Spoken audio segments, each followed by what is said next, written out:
اور میں آپ سے بزرگوں کے تجربے کی بات کہتا ہوں کہ پہلے زمانے میں جب لوگ بڑے بڑے صوفیاء کرام کے پاس جاتے تھے اپنی اصلاح کے لیے تو وہ بڑے بڑے مجاہدات ان کے لیے تجویز کرتے تھے، بڑے پرمشقت مجاہدات سے وہ گزرتے تھے، ریاضتیں ہوتی تھیں. ان سارے مجاہدات اور ریاضتوں کے بعد کہیں وہ تعلق مع اللہ کا مرحلہ آتا تھا. ہمارے حضرت کی علمت مولانا تھانوی قدس اللہ تعالیٰ سرہ کو اللہ تعالیٰ نے اس دور میں تصوف کا مجدد بنایا. تو انہوں نے ہم جیسے کمزوروں کی حالت دیکھی. آج اگر کسی سے کہا جائے کہ بھائی یہ مجاہدے کرو جو پچھلے زمانے کے صوفیاء کرام نے کیے تھے، مجاہدے ریاضتیں کرو، سب بھاگ جائیں گے، کوئی آئے گا ہی نہیں. تو آج قوہ مضبوط نہیں رہے، قوہ کمزور ہو گئے ہیں، ہمتیں سست پڑ گئی ہیں. تو اگر ان کو لمبے چوڑے راستے بتائے جائیں اللہ تعالیٰ تک پہنچنے کے تو سب بیٹھ جائیں گے، کوئی کرنے کی فکر نہیں کرے گا. تو حضرت فرماتے ہیں کہ اب چلو تم وہ نہیں کرتے تو آسان آسان چٹکلے تمہیں بتا دیتے.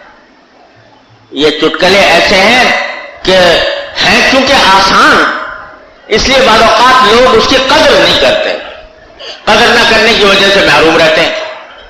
لیکن فرمایا کہ کوئی کر کے دیکھے. ان میں سے ایک چٹکلا یہ ہے جو میں آج آپ سے عرض کر رہا ہوں. اللہ تعالیٰ سے ہر بات مانگنے کی عادت ڈالے. اور یہ عادت ڈالنے سے پڑتی ہے.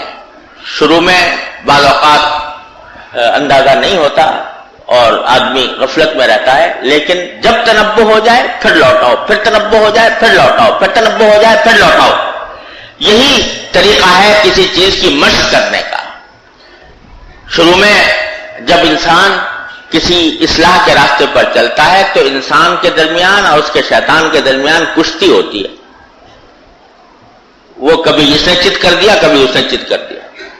لیکن جب لگا رہے انسان تو پھر اللہ تبارک و تعالیٰ فضل فرماتے ہیں اور پھر تعلق مضبوط کر دیتے ہیں. اللہ تبارک و تعالیٰ کی یہ سنت ہے. اللہ یجتبی الیہ من یشاء ویہدی الیہ من ینیب.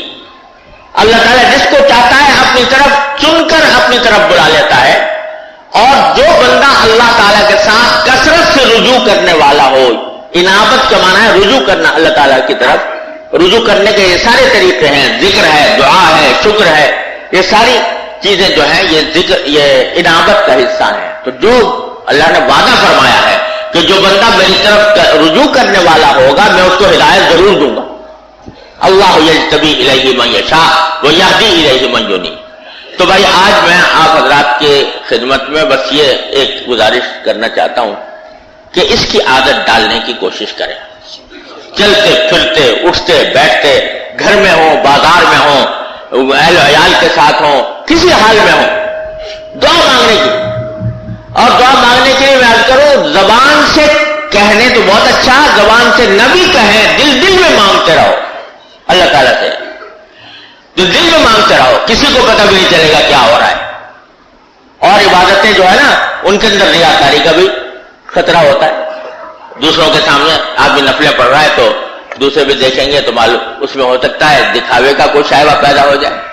یہاں تو دل ہی دل میں اپنے اللہ میاں سے رابطہ ہو رہا ہے، دل ہی دل میں، یا اللہ میرا یہ کام کر دیجیے.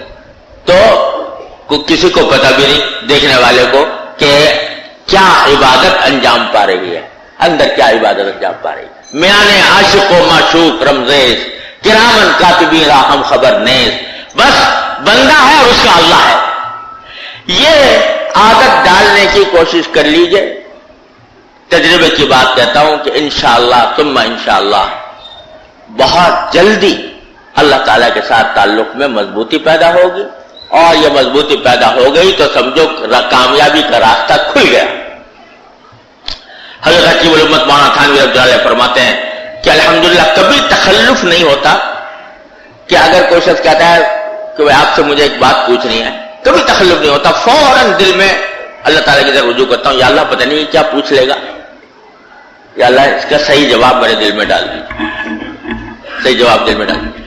تو جب یہ عادت پڑ جاتی ہے مانگنے کی تو کوئی جو مرحلہ بھی آتا ہے آدمی اس کو اللہ تعالیٰ سے بیٹھے. گھر میں آپ کوئی چیز تلاش کر رہے ہو، نہیں مل رہی، یا اللہ مجھے آسانی سے دلوا دے، کہہ دو، دل میں کہہ دو، زبان سے کہہ دو، تو تلاش تو کر ہی رہے ہو، لیکن اس وقت کو اللہ تبارک و تعالیٰ کی طرف رجوع میں گزار دو، تو وہ تلاش جو ہے وہ بھی عبادت بن رہی ہے، اس سے بھی اللہ تبارک و تعالیٰ کے ساتھ تعلق میں مضبوطی پیدا ہو رہی ہے۔